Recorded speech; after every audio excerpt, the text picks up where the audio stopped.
नमस्कार मित्रांनो, किताब की आत्मा मध्ये तुमचे स्वागत आहे।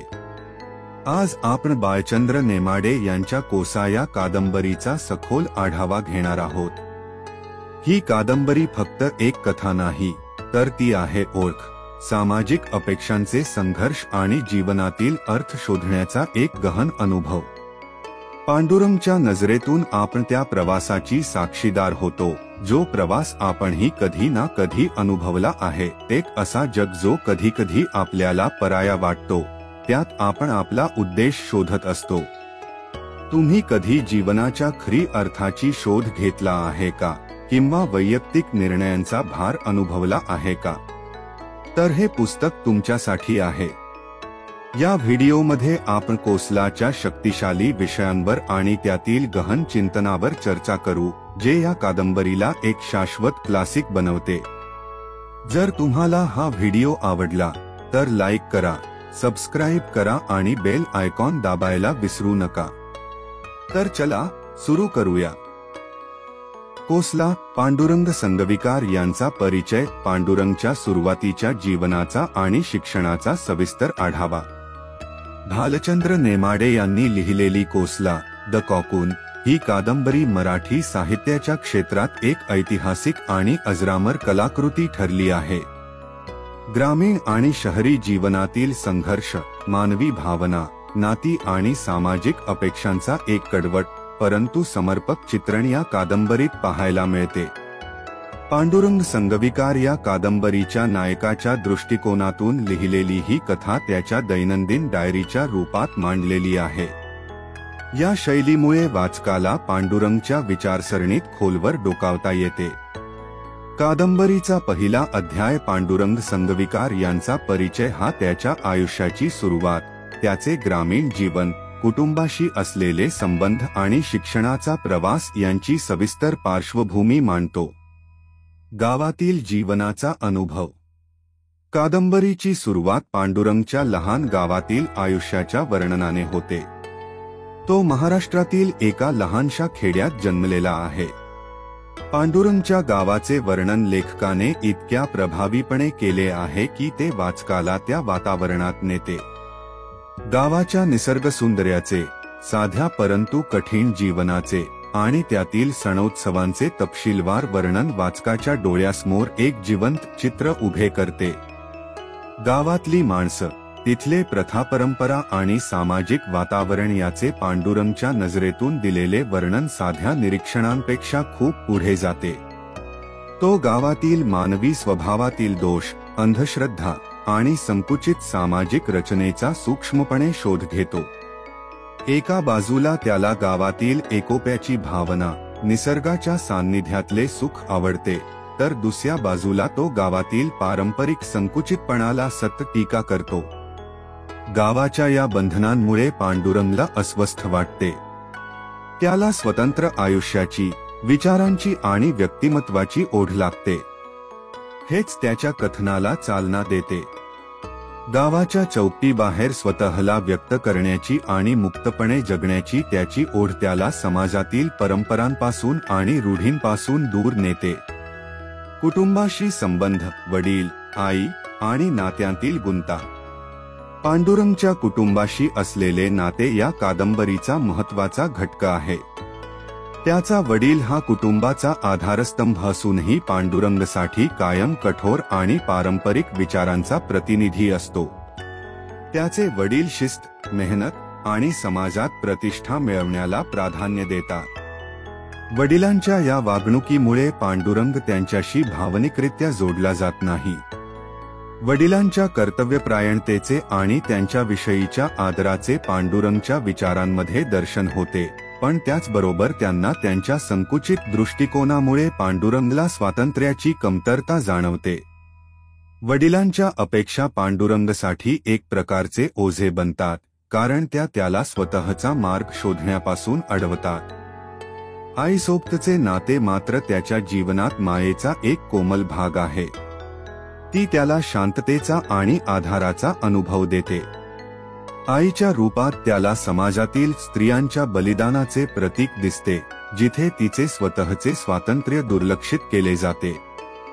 कुटुंबातील या नात्यांमधून पांडुरंग आपल्या परंपरागत कुटुंब व्यवस्थेतील भावनिक गुंतागुंत मांडतो.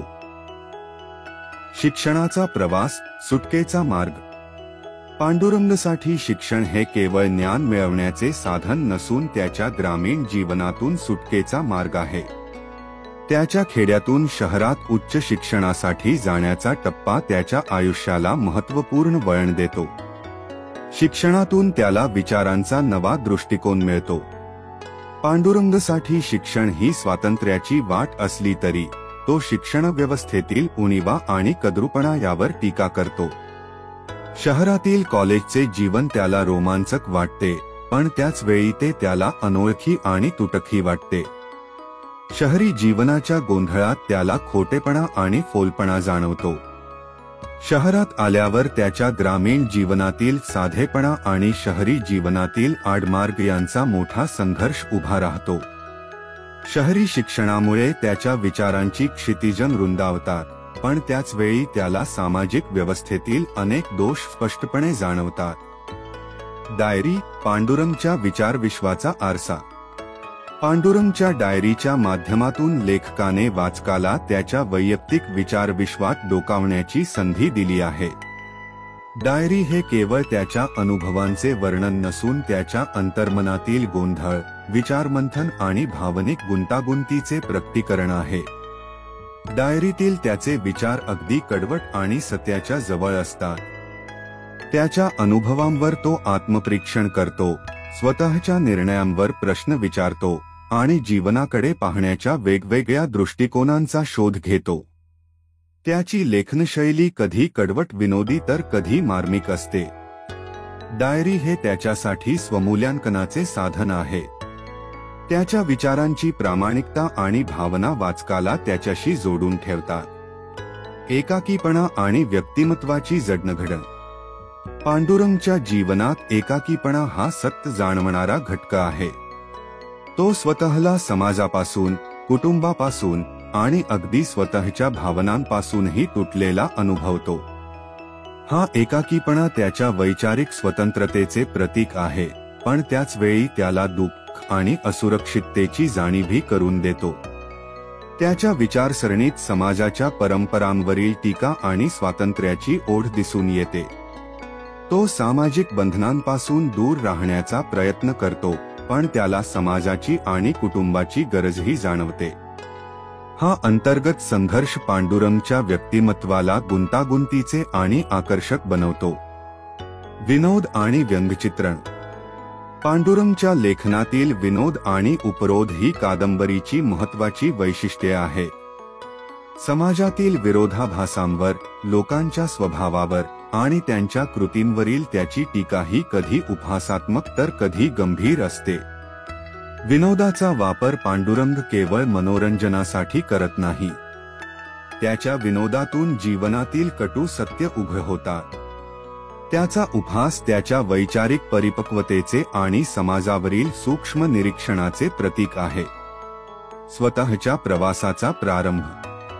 कादंबरीचा पहिला अध्याय म्हणजे पांडुरंग संगविकारच्या आत्मशोधाचा प्रारंभ आहे. हा अध्याय वाचकाला ग्रामीण जीवन, पारंपरिक मूल्यव्यवस्था आणि वैयक्तिक स्वतंत्रतेच्या शोधाचा एक विचारप्रवर्तक दृष्टिकोन देतो. भालचंद्र नेमाडेंनी पांडुरंगच्या जीवनातील तपशिलातून केवळ त्याची कथा मांडली नाही, तर एका संपूर्ण पिढीच्या विचारसरणीचे दर्शन घडवले आहे. वाचकाला पांडुरंगच्या आत्मपरीक्षणाच्या प्रवासात सामावून घेण्यासाठी हा अध्याय एक प्रभावी सुरुवात ठरतो. कोसलाचा पहिला अध्याय हा वाचकाला वैचारिक प्रेरणा देतो. त्यांना स्वतःच्या जीवनाकडे नव्या दृष्टिकोनातून पाहायला प्रवृत्त करतो. ही केवळ एका पात्राची कथा नाही, तर ती समाज आणि मानवी जीवनाच्या सर्वांगीण पैलूंचे दर्शन घडवणारी एक अमूल्य साहित्य कृती आहे.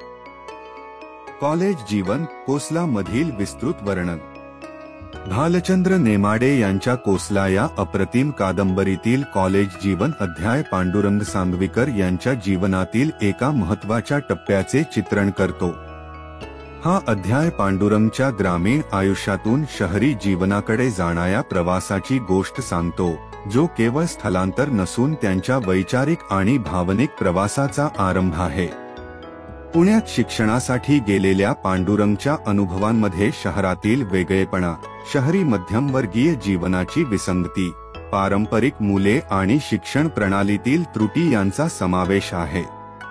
पुण्याचा प्रवास, ग्रामीण ते शहरी जीवन.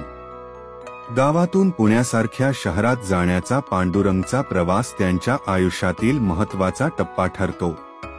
पुणे हे आधुनिकतेचे, प्रगतीचे आणि संधींचे प्रतीक आहे, जे त्यांच्या साध्या आणि स्थिर ग्रामीण जीवनाच्या अगदी विरुद्ध आहे. पुण्यात पोहोचल्यावर त्यांना शहराचे वेगळेपण जाणवते. पुण्याच्या गजबजलेल्या रस्त्यांवरील गती, सततचा आवाज आणि लोकांची धावपळ त्यांना नवीन पण अनोळखी वाटते. गावाच्या शांत, सुसंस्कृत आणि आत्मीय वातावरणाच्या तुलनेत शहराचे हे जीवन त्यांना थोडे भयावह आणि परके वाटते. शहराची गर्दी, भव्य इमारती आणि वेगाने चालणारे जीवन त्यांना पहिल्यांदा आकर्षित करत असले तरी हळूहळू त्यांना त्या गर्दीत स्वतःला हरवण्याची भावना होते. पांडुरंगच्या या नवीन प्रवासाचा सुरुवातीपासूनच त्यांच्यावर मोठा प्रभाव पडतो.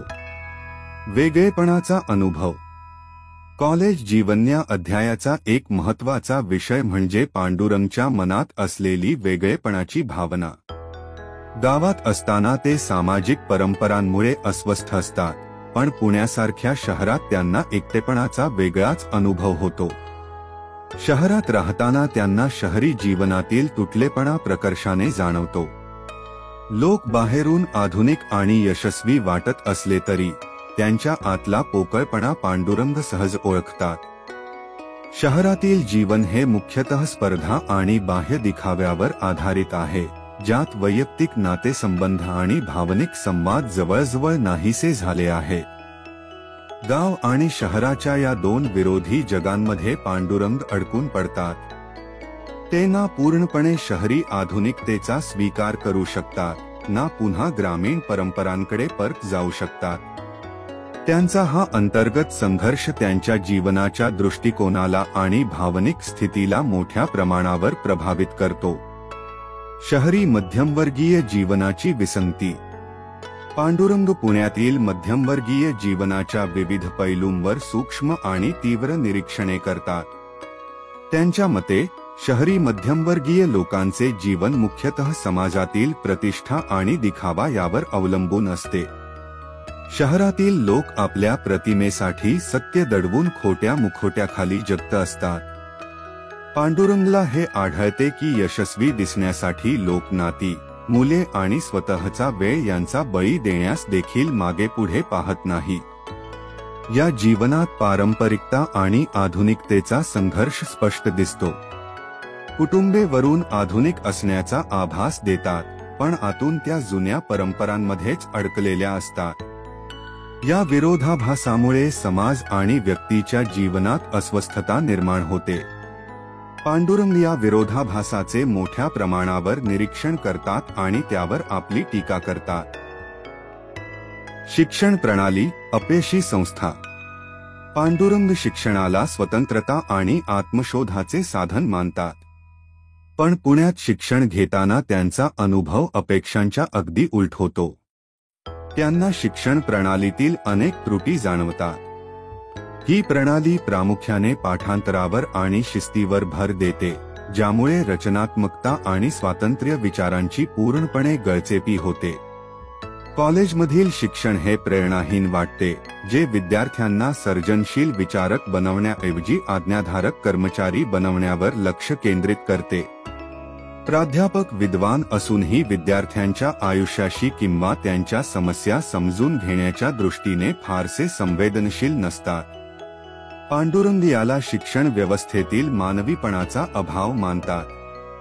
त्याचबरोबर शिक्षण प्रणालीतील स्पर्धात्मकता आणि श्रेणीकरण विद्यार्थ्यांमध्ये नैराश्य निर्माण करते. विद्यार्थी केवळ शैक्षणिक निकषांवर मोजले जातात, त्यांच्या विचारसरणी किंवा सर्जनशीलतेला कुठलेही महत्त्व दिले जात नाही. पण या अपूर्ण शिक्षण प्रणालीमुळे आलेल्या निराशेनंतरही कॉलेजमधील काळ पांडुरंगसाठी बौद्धिक आणि भावनिक विकासाची संधी ठरतो. त्यांना नवीन विचारसरणी, विविध संस्कृती आणि दृष्टिकोनांची ओळख होते, जी त्यांची पूर्वीची धारणा आव्हानात आणते आणि त्यांना स्वतःच्या मूल्यांवर पुनर्विचार करायला लावते. पांडुरंगची अंतर्मुखता. पांडुरंग यांच्या अंतर्मुखतेचे उत्कृष्ट चित्रण या अध्यायात आढळते. त्यांच्या डायरीतील नोंदी त्यांचे विचार, भावना आणि संघर्ष उघड करतात.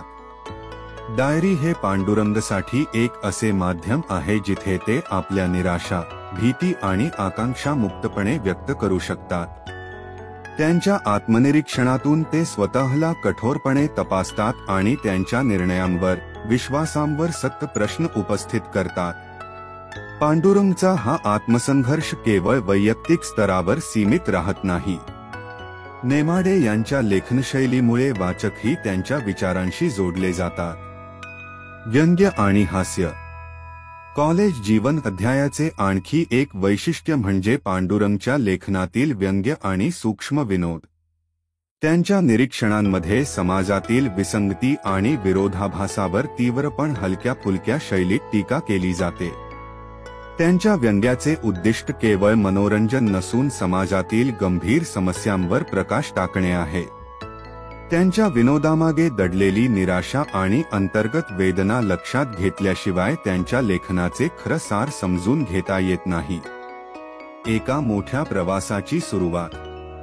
कॉलेज जीवन हा अध्याय केवळ पांडुरंगच्या जीवनातील शैक्षणिक प्रवासाची कहाणी नाही, तो त्यांचा आत्मशोध आणि वैचारिक परिवर्तनाचा प्रवास आहे. पारंपरिकता आणि आधुनिकता, व्यक्तिमत्व आणि सामूहिकता, स्वतंत्रता आणि जबाबदारी या द्वंद्वांनी भरलेल्या त्यांच्या प्रवासाचे वर्णन नेमाडे यांनी खूप प्रभावी पद्धतीने केले आहे. या अध्यायाच्या माध्यमातून पांडुरंग एक व्यक्ती म्हणून केवळ स्वतःची ओळख निर्माण करत नाही, तर समाज, शिक्षण आणि मानवी नातेसंबंध यांचे विस्तृत परीक्षण करतात. कॉलेज जीवन हा अध्याय पांडुरंगच्या संघर्षाची आणि जडणघडणीची कहाणी सांगतो. तो वाचकांना स्वतःच्या आयुष्याचा पुनर्विचार करण्यासाठी आणि जीवनातील ख्या मूल्यांवर विचार करण्यासाठी प्रवृत्त करतो. नेमाडे यांच्या लेखनामुळे हा अध्याय कोसला कादंबरीचे एक अविस्मरणीय आणि विचार प्रवृत्त करणारे अंग बनतो. मैत्री आणि नातेसंबंध. कोसला मधील एक सखोल विश्लेषण. भालचंद्र नेमाडे लिखित कोसला या कादंबरीत पांडुरंग सांगवीकरच्या आयुष्यातील नातेसंबंध आणि मैत्री यांचा वापर करून मानवी जीवनातील गुंतागुंत उलगडली आहे. मैत्री आणि नातेसंबंध हा प्रकरण पांडुरंगच्या जीवनातील दोन महत्त्वाच्या व्यक्तींचा परिचय करून देते, त्याचा रूममेट सुरेश आणि लीला. या पात्रांच्या माध्यमातून पांडुरंगच्या सामाजिक अपेक्षांबाबतचा भ्रमनिरास, भावनिक गुंतवणूक आणि वैयक्तिक संघर्षाची मांडणी केली आहे. सुरेश एक भिन्न व्यक्तिमत्व. सुरेश हा पांडुरंगचा पुण्यातील रूममेट असून तो पांडुरंगच्या आत्ममग्न आणि गंभीर स्वभावाच्या पूर्णपणे विरुद्ध आहे. सुरेश एक हलका फुलका, व्यवहार्य आणि समाजाशी समरस झालेला व्यक्ती आहे. तो जीवनातील अडचणींवर अधिक विचार न करता त्यांचा सहज सामना करतो आणि साध्या जीवनात आनंद मानतो. सुरेशचा हा स्वभाव पांडुरंगच्या अंतर्गत संघर्षाला अधोरेखित करतो. सुरेश जिथे जीवनातील छोट्या मोठ्या गोष्टींमध्ये समाधान शोधतो, तिथे पांडुरंग जीवनाचे गहन प्रश्न सोडवण्यासाठी धडपडतो. सुरेशच्या सहज स्वभावामुळे पांडुरंगला अस्वस्थता वाटते, कारण पांडुरंगला हे समजत नाही की जीवनाच्या विरोधाभासांशी कोणी इतक्या सहजतेने कसे जुळवून घेऊ शकते. तरीही सुरेश आणि पांडुरंग यांच्यात एक महत्त्वपूर्ण नाते निर्माण होते. सुरेश पांडुरंगसाठी संवादाचा एक स्रोत ठरतो, ज्याच्या माध्यमातून पांडुरंग आपले अस्वस्थ विचार आणि वैयक्तिक निराशा व्यक्त करू शकतो. दुसरीकडे सुरेशच्या हलक्या फुलक्या दृष्टिकोनामुळे पांडुरंगला कधीकधी आपल्या विचारांची निरर्थकता जाणवते. लीला अप्राप्त प्रेमाचे प्रतीक. लीला ही पांडुरंगच्या आयुष्यातील आणखी एक महत्त्वाची व्यक्तिरेखा असून ती अप्राप्त प्रेमाचे प्रतीक आहे. ती पांडुरंगसाठी एक कल्पनारम्य आदर्श बनते, जी त्याला हवी असते पण ती कधीच मिळत नाही. लीला पांडुरंगच्या जीवनात एक आकर्षक, गूढ आणि त्याच्या पोहोचबाहेरील व्यक्ती म्हणून उभी राहते. तिच्या आणि पांडुरंगच्या भेटी खूपच कमी होतात आणि त्यांची नातेसंबंधाची व्याख्या बहुधा पांडुरंगच्या मनातील कल्पनांपुरतीच मर्यादित राहते. पांडुरंगने लीलाबद्दल बनवलेली प्रतिमा ही वास्तविकतेपेक्षा त्याच्या कल्पनारम्य विचारांचे प्रतीक आहे. या नातेसंबंधाच्या अपयशामुळे पांडुरंगच्या भावनिक असुरक्षांना आणि प्रेमाबाबत समाजाने घालून दिलेल्या आदर्श कल्पनांबाबतच्या त्याच्या असहिष्णुतेला अधोरेखित केले आहे. लीलाला मिळवण्यात आलेले अपयश पांडुरंगच्या सामाजिक अपेक्षांशी असलेल्या संघर्षाचे प्रतीक बनते. सामाजिक अपेक्षांमुळे भ्रमनिरास. सुरेश आणि लीला या दोन पात्रांच्या माध्यमातून पांडुरंगच्या सामाजिक अपेक्षांबाबतच्या भ्रमनिरासाची प्रभावी मांडणी होते. सुरेश जिथे सामाजिक नियमांशी सुसंगत राहून सहजतेने जीवन जगतो, तिथे पांडुरंग त्याच्या अपयशांच्या चक्रात अडकतो. लीला मात्र प्रेम आणि नातेसंबंधांतील अशक्यता अधोरेखित करते, ज्यामुळे समाजाच्या आदर्शांच्या पोकळपणाची जाणीव होते. पांडुरंगला हे उमगते की मैत्री आणि प्रेम यांसारखी नाती सुद्धा सामाजिक संकेतांवर आणि बाह्य स्वरूपांवर आधारित असतात. ही जाणीव त्याला आणखी एकाकी बनवते आणि समाजापासून अधिक दूर करते. जोडणं आणि विलग होण्याचा संघर्ष. सुरेश आणि लीला यांच्यासोबत असलेल्या पांडुरंगच्या नात्यांमध्ये जोडणं आणि विलग होण्याचा संघर्ष स्पष्टपणे दिसतो. पांडुरंग ख्या आणि अर्थपूर्ण नात्यांची इच्छा बाळगतो, पण त्याच वेळी सामाजिक अपेक्षांवर अविश्वास आणि स्वतःच्या असुरक्षांमुळे त्याला ही नाती निभावण्यात अपयश येते. सुरेशसोबतच्या नात्यात पांडुरंगला एक साथीदार मिळतो, पण त्याला वाटते की तो आपल्या गहन विचारांना पूर्णपणे कोणालाही उघड करू शकत नाही. तर लीलाबरोबरच्या नात्यात त्याच्या भावना एकतर्फी आणि कल्पनारम्य राहतात, ज्यामुळे तो आणखी अधिक वेगळा वाटू लागतो. अस्तित्ववादी विचार. मैत्री आणि नातेसंबंध प्रकरण पांडुरंगच्या वैयक्तिक अनुभवांपुरते मर्यादित नाही, तर त्याच्या अस्तित्ववादी संघर्षाचा एक विस्तारही आहे. त्याच्या नात्यांच्या माध्यमातून तो मानवी संबंधांच्या पोकळपणाचा शोध घेतो. पांडुरंगचा भ्रमनिरास फक्त वैयक्तिक नाही, तो समाज आणि त्याच्या आदर्शांच्या विरोधात एक गहरा असंतोष दर्शवतो. त्याला वाटते की खरे प्रेम आणि नाती फक्त कल्पनांमध्येच शक्य आहेत. लालसा आणि अप्राप्ततेचा विषय.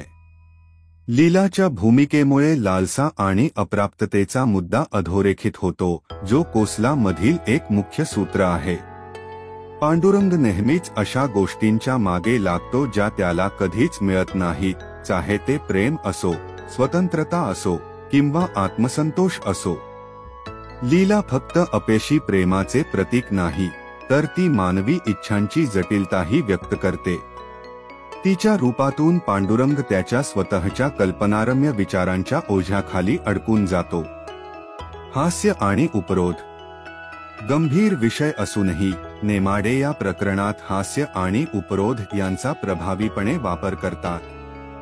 सुरेशच्या हलक्या फुलक्या दृष्टिकोनामुळे आणि पांडुरंगच्या गहन विचारांमधून निर्माण होणाऱ्या विसंगतींमुळे कथेला एक वेगळे रंगत येते.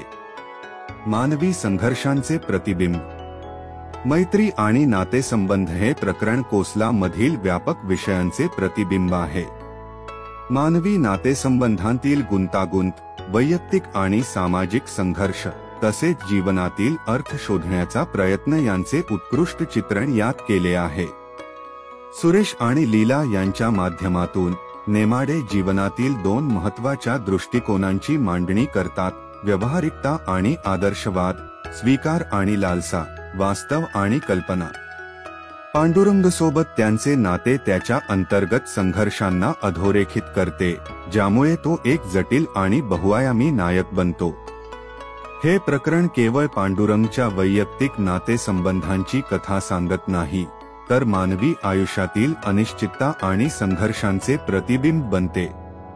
कोसला ही केवळ एक कादंबरी नाही, तर ती मानवी जीवनाच्या सर्वांगीण पैलूंचे दर्शन घडवणारी एक अमूल्य साहित्यकृती आहे. कोसला, भ्रमनिरास आणि आत्मचिंतन, पांडुरंगचा अस्तित्वाचा संघर्ष. भालचंद्र नेमाडे यांच्या कोसला या महान कादंबरीच्या दुसऱ्या भागामध्ये पांडुरंग संगविकरच्या अस्तित्वविषयक संघर्षाचे दर्शन घडते. या विभागात पांडुरंगच्या एकटेपणाची, जीवनातील उद्देशाच्या अभावाची आणि समाजातील प्रचलित रूढी, विवाह संस्था, कुटुंब व्यवस्था आणि शिक्षण पद्धतीच्या टीकेची विस्तृत चर्चा केली जाते.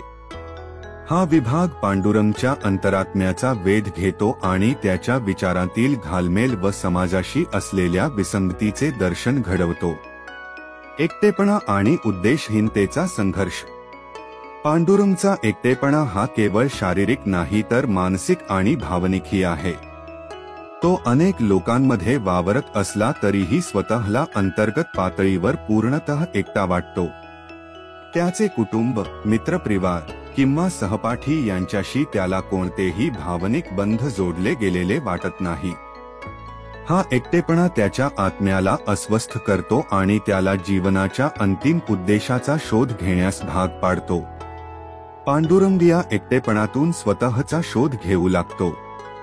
त्याला असे वाटते की जीवन फक्त शिक्षण, नोकरी आणि कुटुंबाची जबाबदारी सांभाळण्यासाठी मर्यादित असू शकत नाही. त्याच्या या विचारसरणीमुळे तो समाजाच्या वरवरच्या जीवनशैलीपासून अधिकाधिक दूर जातो. हा संघर्ष केवळ पांडुरंगचा वैयक्तिक अनुभव नसून तो त्या प्रत्येक व्यक्तीचे प्रतिनिधित्व करतो ज्यांनी समाजाच्या परंपरागत मान्यतांवर प्रश्नचिन्ह उपस्थित केले आहे. हा एकटेपणा म्हणजे समाजाच्या नियमांना प्रश्न विचारण्याची किंमत आहे. समाजाच्या मान्यतांवरील टीका. पांडुरंगचा असंतोष केवळ त्याच्या वैयक्तिक आयुष्यापुरता मर्यादित नाही, तो समाजाच्या रूढ परंपरांवर आणि मान्यतांवरही गंभीर टीका करतो. 1. विवाह संस्थेची टीका. पांडुरंग विवाह संस्थेला व्यक्तिस्वातंत्र्याला हानी पोहोचवणारा बंधनकारक प्रकार मानतो. त्याच्या मते विवाह हा मुख्यतः सामाजिक दबावामुळे आणि परंपरेच्या नावाखाली केला जातो, प्रेम आणि आपसी समजुतीसाठी नव्हे. विवाह पांडुरंगच्या दृष्टिकोनातून एक समजुतीचा करार नसून समाजाने लादलेली अपेक्षा आहे जी वैयक्तिक स्वातंत्र्य आणि आत्मिक विकासाला प्रतिबंध करते. 2. कुटुंब व्यवस्था.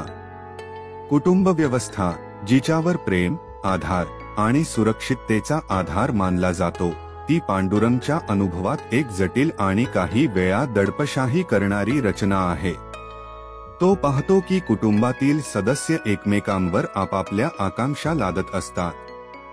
पालक मुलांवर त्यांची स्वप्ने लादतात, भावंडांमध्ये असलेली स्पर्धा वाढत जाते आणि त्यातून खरी भावना हरवते. कुटुंब हा संवादाचा अभाव असलेला एक असा गट बनतो जिथे वैयक्तिकत्वाला जागा नसते. 3. शिक्षण पद्धतीचा अपमान. पांडुरंगचा शिक्षण पद्धतीवरील विश्वास आधीपासूनच डळमळीत आहे. त्याला शिक्षण पद्धती एक यंत्रवत, रटाळ प्रक्रिया वाटते जी विद्यार्थ्यांच्या स्वतंत्र विचारसरणीला कधीच प्रोत्साहन देत नाही. तो जाणतो की शिक्षणाचा उद्देश हा विद्यार्थ्यांना यांत्रिकपणे घडवण्याऐवजी त्यांना त्यांच्या जीवनातील अनुभवांशी जोडण्याचा असायला हवा. परंतु शिक्षण फक्त परीक्षेतील गुण, पाठांतर आणि पूर्वनिर्धारित भूमिकांमध्ये विद्यार्थ्यांना बसवण्यात रस ठेवते. अस्तित्वाचा शोध आणि चिंतन. पांडुरंगचा संघर्ष त्याला जीवनाच्या मोठ्या प्रश्नांवर विचार करायला भाग पाडतो. त्याला जीवनातील खरा अर्थ, आनंदाचे स्वरूप आणि यशाचा खरा परिमाण यावर विचार करायची गरज वाटते. भौतिकवादाचा विरोध. पांडुरंग भौतिकवादी जीवनशैलीचा तिरस्कार करतो. त्याला असे वाटते की समाजातील लोक संपत्ती, प्रतिष्ठा आणि वस्त्रसंपत्ती मिळवण्यामागे धावत आहेत, जेणेकरून त्यांना खरे समाधान मिळेल. परंतु त्याच्या मते ही धावपळ निरर्थक आहे आणि ती खरी सुखशांती प्रदान करू शकत नाही. पांडुरंगाच्या दृष्टीने भौतिक संपत्ती हे आत्मिक शांतीचे पर्याय कधीच होऊ शकत नाही. प्रामाणिकतेचा शोध. पांडुरंग अशा जीवनाचा शोध घेतो जिथे कृत्रिमता आणि दिखाव्याला स्थान नसते. त्याला असे संबंध आणि अनुभव हवे आहेत जे समाजाच्या अपेक्षांपासून मुक्त असतील. परंतु त्याच्या या शोधात त्याला सतत निराशा येते, कारण बहुतेक लोक समाजाच्या बंधनांपासून स्वतःला सोडवण्यासाठी तयार नसतात. समाजाविषयीची नाराजी. पांडुरंगाची नाराजी अधिकाधिक तीव्र होते. त्याच्या मते समाज हा असा एक कारभार आहे जो स्वतंत्र विचारांना दबावाखाली ठेवतो आणि सर्वांमध्ये समतेचा भास निर्माण करतो. पांडुरंगचा संघर्ष एक सार्वत्रिक अनुभव. पांडुरंगचा अस्तित्वविषयक संघर्ष हा फक्त त्याचा वैयक्तिक अनुभव नसून तो प्रत्येक व्यक्तीच्या अंतर्मनातील प्रश्नांचा प्रतिनिधी आहे, ज्यांना कधी ना कधी जीवनाच्या अर्थावर विचार करण्याची गरज वाटली आहे. भालचंद्र नेमाडे यांनी पांडुरंगच्या माध्यमातून मानवी अस्तित्वाच्या गुंतागुंतीचे दर्शन घडवले आहे. ही गुंतागुंत व्यक्ती आणि समाज, स्वातंत्र्य आणि जबाबदारी, अर्थ आणि निरर्थकता यांच्यातील सतत चालणारी ओढाताण आहे. निष्कर्ष. कोसला कादंबरीच्या या भागात भालचंद्र नेमाडे यांनी पांडुरंगच्या अस्तित्वविषयक संघर्षाच्या माध्यमातून समाजातील रूढी, कुटुंब व्यवस्था आणि शिक्षण पद्धतीवर कठोर टीका केली आहे. पांडुरंगाच्या विचारसरणीने वाचकांना स्वतःच्या मूल्यांवर आणि विश्वासांवर पुनर्विचार करण्यास प्रवृत्त केले आहे. पांडुरंगाचे संघर्ष हे मानवी अनुभवाच्या मूलभूत पैलूचे प्रतिबिंब आहे. त्याचे प्रश्न, विचार आणि संघर्ष हे प्रत्येक वाचकाच्या अंतर्मनाला भिडणारे आहे. कोसला ही फक्त एका व्यक्तीची कहाणी नसून ती आधुनिक जीवनशैलीतील विसंगतींचा आरसा आहे. भालचंद्र नेमाडे यांची लेखनशैली आणि विचारांची खोली आजही वाचकांना विचार करायला लावणारी आहे. कोसला, गावाकडे परतणे, परायापन आणि आत्मचिंतनाची यात्रा. भालचंद्र नेमाडे यांच्या कोसला या कादंबरीतील गावाकडे परतणे हा अध्याय उपन्यासातील एक गहन आणि दार्शनिक केंद्रबिंदू आहे. हा अध्याय मानवीय संबंध, ओळख आणि भूतकाळ आणि वर्तमान यांच्यातील तणावाचे एक भावनिक आणि दार्शनिक अन्वेषण करतो. पांडुरंग आपल्या लहानपणीच्या ठिकाणी परत जातो. त्याला आशा असते की गाव त्याला पुन्हा एकदा आपलेपण आणि संबंधांची जाणीव करून देईल, पण त्याला जे मिळते ते म्हणजे त्याच्या भूतकाळातील आठवणी आणि वर्तमानातील बदल यांच्यातील वाढलेली दरी. हा अध्याय पांडुरंगच्या त्याच्या मुळाशी असलेल्या परायापनाच्या भावना, कुटुंबियांशी असलेल्या नातेसंबंधांची विसंवादिता आणि बदललेल्या आत्मस्वीकृतीची संघर्षपूर्ण कथा प्रस्तुत करतो. एक परत येण्याची यात्रा, हरवलेली ओळख शोधणे. पांडुरंगचे गावाकडे परतणे केवळ एक शारीरिक यात्रा नसून ती एक गहरी भावनिक आणि प्रतिकात्मक यात्रा आहे. शहरातील एकटेपण, अस्तित्वाच्या प्रश्नांची दडपण आणि सामाजिक तणाव यांचा सामना करताना त्याला आशा असते की गाव त्याला शांतता आणि स्थिरतेची अनुभूती देईल. त्याला वाटते की त्याच्या लहानपणीच्या घराचा पुन्हा एकदा अनुभव त्याला त्याच्या निर्दोष अस्तित्वाशी जोडू शकेल. गावाच्या जवळ पोहोचताना पांडुरंगच्या मनात जुन्या आठवणींचा उत्सव होतो. खेळण्याचे दिवस, त्या लोकांचे चेहरे जे कधी त्याने ओळखले होते आणि ते स्थळे जी त्याच्या प्रारंभिक आयुष्याचे रूप आकारत होती. तथापि ही आठवणी लवकरच सध्याच्या कठोर वास्तविकतेत हरवतात. त्याला असे वाटते की तो ज्या ठिकाणी परत जात आहे ते आता ओळखीतून बाहेर पडले आहे. त्याच्या वयातले गाव त्याला कधी घरासारखे वाटले होते ते आता त्याला अजनबी आणि अनावश्यक वाटू लागते. 2. लहानपणावर विचार, आदर्शवास आणि वर्तमानाची तीव्रता. गावात परत जाताच पांडुरंग आपल्या लहानपणीच्या आठवणींवर विचार करतो. त्याच्या आठवणी त्या निरागसतेने भरलेल्या असतात. शेतांमध्ये खेळताना घालवलेले दिवस, कुटुंबातील नातेसंबंधांचा अव्यक्त प्रेम आणि एक असा जीवनरंग जो आता एक दूरच्या स्वप्नासारखा वाटतो. तथापि हे सर्व विचार लवकरच सध्याच्या कठोर यथार्थातून डुबवले जातात. जो गाव त्याने पुन्हा शोधायला अपेक्षित केला होता तो आता त्याला त्या प्रकारे दिसत नाही. लोक जे एकेकाळी त्याच्या जीवनाचे अनिवार्य घटक होते आता त्याला अनोळखी आणि अनियंत्रित वाटू लागतात. त्याचे कुटुंबीय, जो एक काळी त्याचे आधारवड होते, आता त्याच्याशी जवळीक साधण्यात यशस्वी दिसत नाही. ज्या ठिकाणी त्याने आपले जीवन समजून घेतले होते, ते आता त्याला शून्य आणि बाहेरच दिसतं. हे सर्व त्याला एक अशी भावना देतात, जिच्यामध्ये त्याचे जुने गाव त्याच्यापासून अजून दूर जात आहे. 3. कुटुंबियांशी नातेसंबंध, परायापणाचा वेध. पांडुरंगचे कुटुंबियांसोबतचे संबंध त्याच्या परायापणाच्या भावनांना अधिक तीव्र करतात. त्याचा पिताही, जो एक काळी आदर्श व्यक्तिमत्व म्हणून मानला जात होता, आता थकलेला आणि निराश वाटतो. त्याची आई, जी एक काळी घरातील भावनिक केंद्र होती, आता रोजच्या जीवनात व्यस्त असते आणि कमी भावनिक संबंध तयार करते. हे संबंध, जे त्याला सुरक्षिततेचे आणि प्रेमाचे प्रतीक असावे लागले असते, आता त्याच्या मनात अधिक परायापणाची भावना निर्माण करतात. त्याचप्रमाणे कुटुंबाची त्याच्याशी असलेली अपेक्षाही त्याच्या अंतरात्म्याशी संघर्ष करते. विवाह करण्याची, स्थिर नोकरी मिळवण्याची आणि सामाजिक ध्येयांनुसार वावरण्याची अपेक्षा त्याला त्याच्या उधळलेल्या जीवनाच्या मार्गापासून दूर नेतात. हे सर्व त्याच्या मनात एक अपयशाची भावना निर्माण करतात, कारण त्याला ना तो त्यांच्या अपेक्षांची पूर्तता करू शकतो, ना त्यांना त्याच्या जीवनात काही अर्थ मिळवू शकतो. 4. गाव, परायापणाचे प्रतिबिंब. गाव, जो एक काळी पांडुरंगच्या ओळखीचे ठिकाण होते, आता त्याच्या आंतरिक स्थितीचा प्रतीक बनतो. त्या कधी हस्या आणि रंगीबेरंगी शेतांना, अबोल झालेली उंचावरची धरणे आणि त्या खूप माणसांच्या चेहऱ्यांना पाहून तो गहिया शंकेच्या गोंधळात आहे. गावाने बदलांवर स्वीकार केला आहे, पारंपरिक मूल्यांना आता एक नवा आकार दिला आहे आणि समुदायाचे संबंध खंडित झाले आहे. पांडुरंग पाहतो की गाव आता आधुनिकतेच्या आणि बदलत्या काळाच्या दबावाखाली सापडले आहे. जे पारंपरिक मूल्य कधी होते, त्यांना आता फोल आकार दिला आहे आणि एकत्र असलेले सामाजिक संबंध तोडले गेले आहेत. पांडुरंगच्या मनात हे बरेच काही व्यक्त होऊन तो त्याच्याच घरामध्ये अजनबी बनलेला आहे.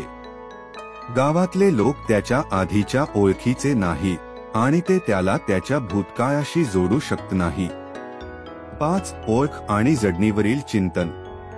पांडुरंगची गावाकडे परत जाण्याची प्रक्रिया त्याला त्याच्या ओळखी आणि जडणीवर विचार करण्यासाठी प्रवृत्त करते. तो त्याच्या लहानपणातील आणि आत्ताच्या स्थितीतील सामंजस्य स्थापित करण्याचा प्रयत्न करतो. जो तो एकदा होता आणि जो त्याने बनवलेला आहे, यांच्यातील अंतर त्याला अजिबात कसे लहान किंवा मोठे वाटू शकते. शहरातील शिक्षण आणि अनुभवांनी त्याला एक विस्तृत दृष्टिकोन दिला आहे, पण त्याच वेळी त्याच्याकडून ग्रामीण जीवनाच्या साधेपणाच्या आणि अधिक अनुकूल दृष्टिकोनाच्या कडव्या दुरावा निर्माण केला आहे. अंतिम चिंतन, भालचंद्र नेमाडेच्या कोसला मध्ये अस्तित्वाचा शोध. कोसला या कादंबरीच्या समारोपात आपण मानवी अस्तित्वाच्या गहिऱ्या समजुतीत प्रवेश करतो. जसेचे कादंबरी संपते, पांडुरंगच्या डायरीत त्याच्या अस्तित्वाच्या प्रवासावर विचारांची दाटी दिसून येते, ज्यामध्ये तो जीवन, त्यातील निरर्थकता आणि आपल्या ओळखीचा अनवर्थ शोध यावर तात्विक चिंतन करतो. या अंतिम भागात नेमाडे यांनी आधुनिक माणसाच्या संघर्षांची आणि आत्मपरिचयाच्या शोधाची उत्तम चित्रण केली आहे, जिच्यात माणूस स्वतःला समजून घेत नाही. पांडुरंगचे हे विचार त्याच्या वैयक्तिक संकटांचे वर्णन करत असले तरी ते एका संपूर्ण पिढीच्या त्या चिंता दर्शवतात, जी बदलत्या जगात आपली जागा शोधत आहे. या भागात केवळ वैयक्तिक अडचणीच नव्हे, तर समाजाशी संबंधित सार्वभौम समस्याही उलगडत जातात, ज्यांना प्रत्येक माणूस सामोरे जातो. अर्थाचा शोध, एक तात्विक प्रवास. कादंबरीभर पांडुरंग केवळ वैयक्तिक समाधानी शोधत नाही, तर तो जीवनाच्या गहरे अर्थाचा शोध घेतो. त्याचा जीवन प्रवास प्रश्नांनी भरलेला असतो आणि जसेचे कादंबरी संपते, पांडुरंगाला असं वाटायला लागतं की जितका तो अर्थ शोधत जातो, तितका तो अजून अधिक अर्थापासून दूर जातो. आता त्याच्या डायरीत विचारांची गहिरीत आणखी वाढ होते. तो जीवनाच्या उद्देशावर विचार करतो आणि विचारतो की हे केवळ एक अनियंत्रित अनुभवांचा संग्रह आहे का, ज्यात काहीही सत्य नाही.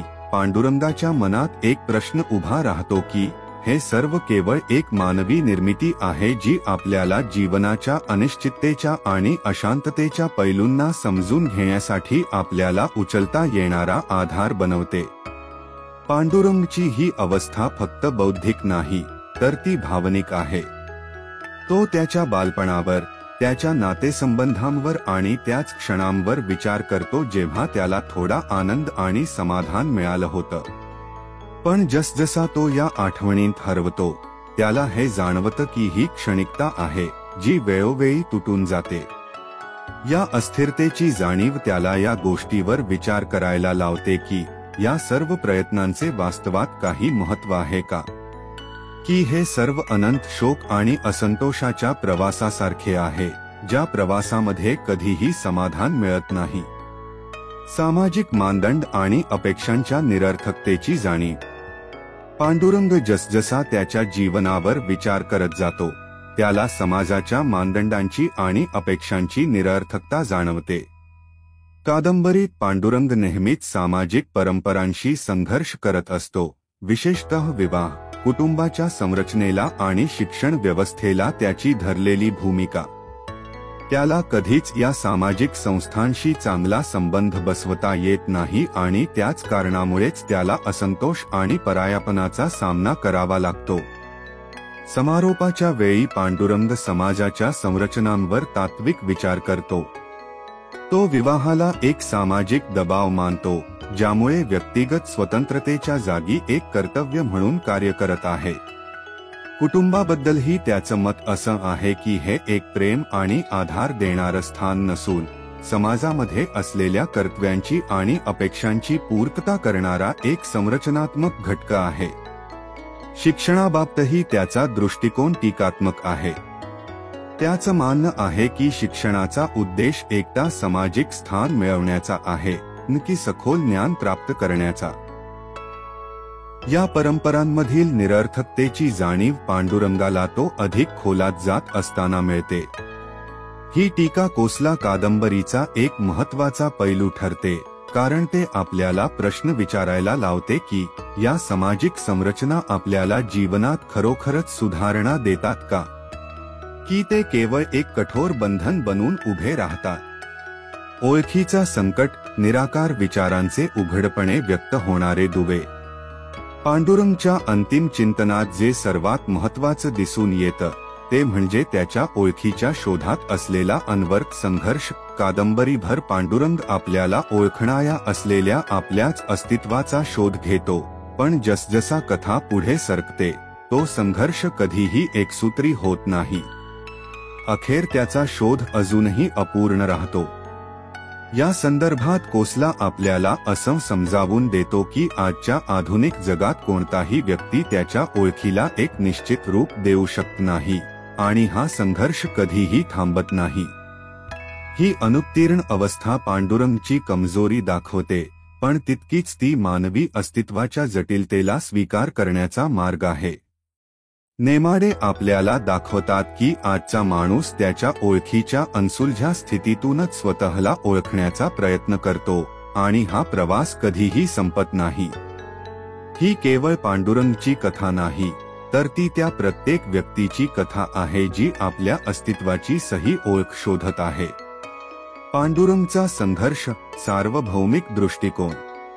पांडुरंगचा आंतरिक संघर्ष त्याच्या वैयक्तिक अनुभवांपुरता सीमित नाही. त्याच्या अडचणी आणि चिंता त्या प्रत्येक व्यक्तीच्या समस्यांचे प्रतिबिंब आहे, जो समाजाच्या तपासणीच्या धाग्यांशी जुळवून घेत नाही.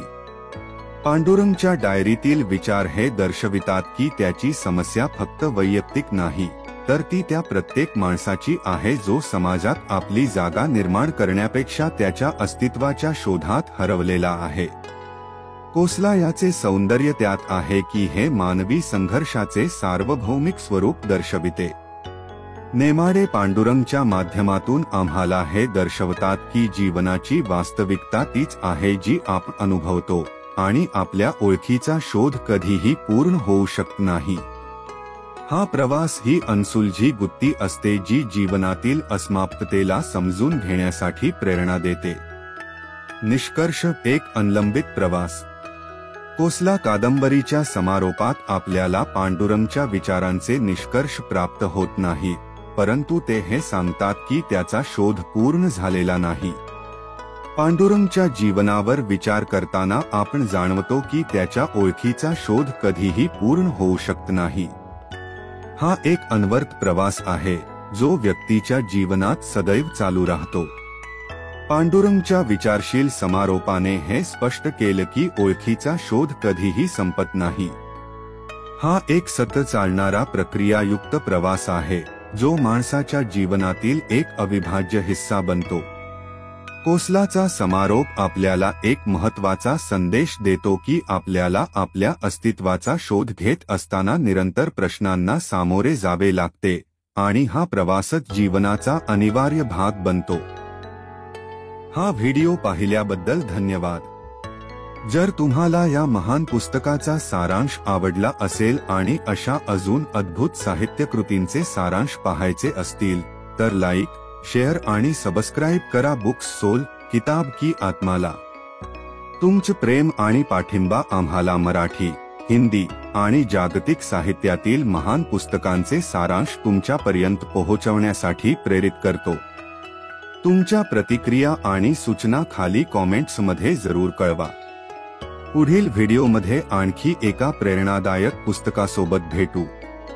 तोपर्यंत वाचा, शिका आणि पुढे वाढत राहा.